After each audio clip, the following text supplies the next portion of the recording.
I will. I will discuss it. I played a lot of football. That one's going to go down as a memorable one. Man coverage, not an ideal route for man coverage. So I was expecting to progress backside, but the corner didn't attach as fast as I thought he would. So I thought, you know what, I'll just drill it on him, avoid a sack, get out of dodge, and kind of move to a second or third and 4.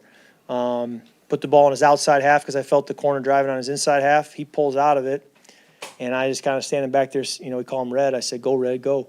And man coverage, he's able to kind of split the defense. And at that point, there's a reason we have him on our football team because he can pull away from people. And what an unbelievable play. When we won the toss, or when we kicked the field goal to go to overtime, the narrative on the sideline was, we score a touchdown, game over. And I thought, well, yeah, but you guys are acting like it's easy to go down and score a touchdown. And with the way Red did it, I guess they were right. So that was fun. Kirk, Raphael Haynes with a 3-point conversion. First of all, I want to apologize. I feel like I was responsible for you going viral last week when I asked you the question about intensity. You talked about swag surfing and everything.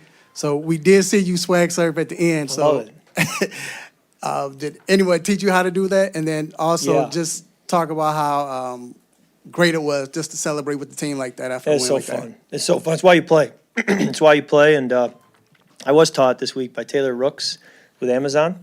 Did a sit down with her, and she's from Atlanta, and she taught me how to do it. But the key is when the beat drops. It kind of initially just kind of gets going, gets everybody in the stadium aware of it. But when the beat drops, that's when it really gets going. And I don't know, it's good energy. There's a lot of good songs they play throughout the game, good environment. But that one does it for me. Kirk, physically, you look like you're 100%. Do you feel that way, like you're like 26 instead of 36? That's a good question.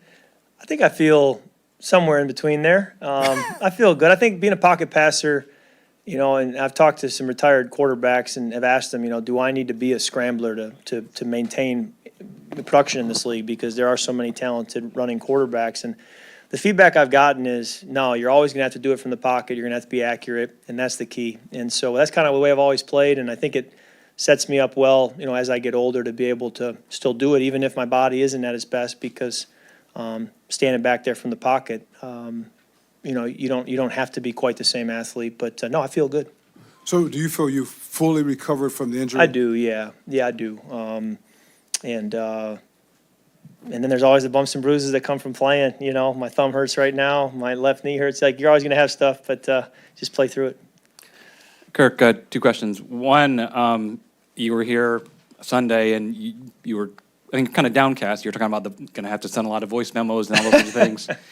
At what point, and I don't know if it always works this way, at what point did you start to think, okay, I think this offense is going to take a step forward on Thursday night? And then the other thing is, does this feel like this is how I normally play, or was it like I feel really, really sharp tonight? How would you kind of I felt like it was a drive in the second quarter when I threw a couple passes where I was basically anticipating where Kyle was going to be or where Drake was going to be. I was ahead of it a little bit in a good way and threw it decisively, and I thought I just haven't been that decisive the first few weeks. I've been trying to kind of ensure that that's where they're going and ensure that that's what I'm seeing before I let it rip, and felt tonight there was a little bit more now after 4 games. No, I know where they're going. I know where they're going to be. I'm going to let that rip early, and I think that helped me, and so the anticipation, I think, took another step tonight, and that's what I was used to kind of having when you've played with guys for 3, 4, 5, 6 years, and I can feel it starting to come. Kirk, you second drive, touchdown drive, you all were able to overcome penalties, which you weren't able to do on Sunday when he gets the 25-yarder. Can you discuss, how y'all had to dig in and overcome a couple first and 20? Yeah, I said in the fourth quarter to somebody, I said, I'm sick and tired of 1st and 20. We were having a hard time. You shouldn't be able to overcome it, really. I'm glad we did a few times, but it's not the recipe for success. We got to avoid these penalties, and some of them are hard to know what exactly took place, but and even a 5-yard penalty is a lot more manageable than these 10-yarders or 15-yarders. So, boy, we've made life tough for ourselves at times with these penalties.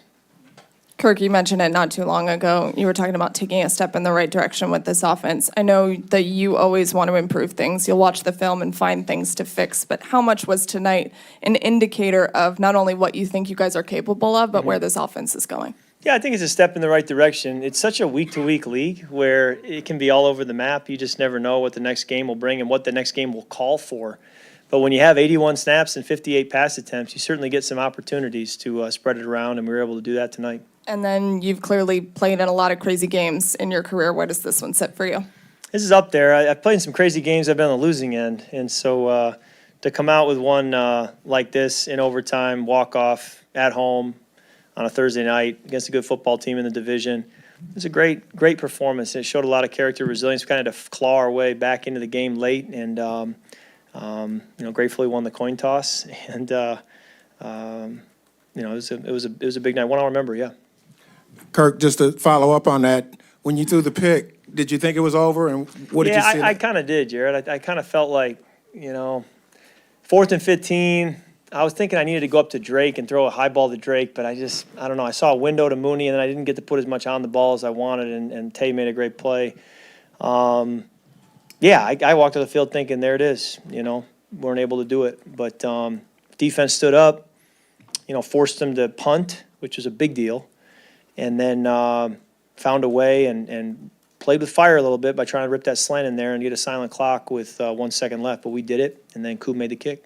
And when you win games the way you guys have the past, 3 out of the last 4, Yeah. could have been 4 out of 4. Yeah. What does that do for kind of the psyche of this team or the confidence Yeah, I think that it, you can? it may remain to be seen a little bit. We've got to go prove that we're building character and that we can build on it because that's still out in front of us. But we also found a way to lose one of these games, against the Chiefs. So it goes both ways, and that's pro football. But we got a lot of young players who have. I sat with a guy pregame in the hotel eating the pregame meal, and he said, "I've never played a Thursday game." I looked at him like, "I played like 12. Like, what do you mean you never played one?" He said, "Yeah, we did. I've been in the league 2 years. We've never had one." I thought, "Oh my goodness." So sometimes I'm reminded how young some of these guys are, and so to put these experiences on the wall, I think helps us build in the right direction.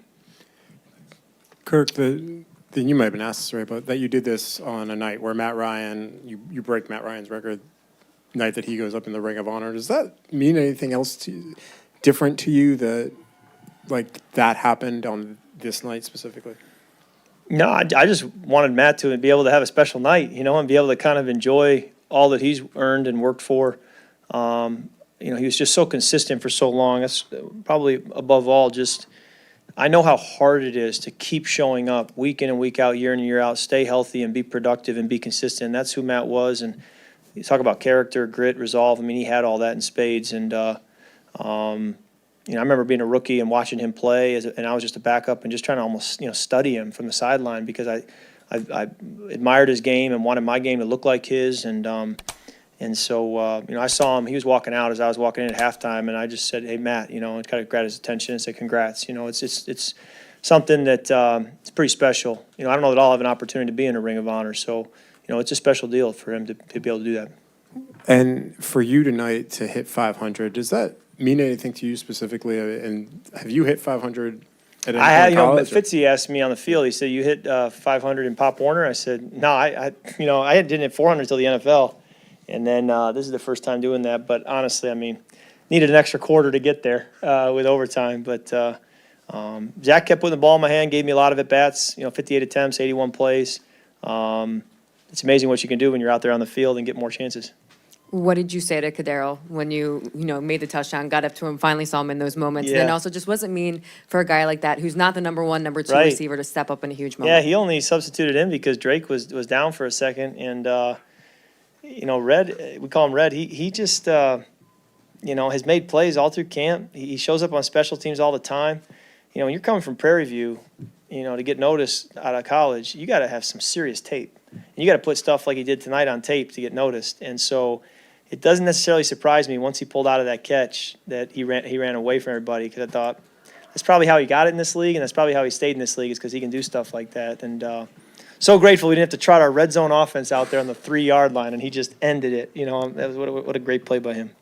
A couple people in the locker room had suggested that you guys really had to go away from your game plan tonight, of what you guys came in with, and kind of sling the ball a little bit more. Is that pretty accurate?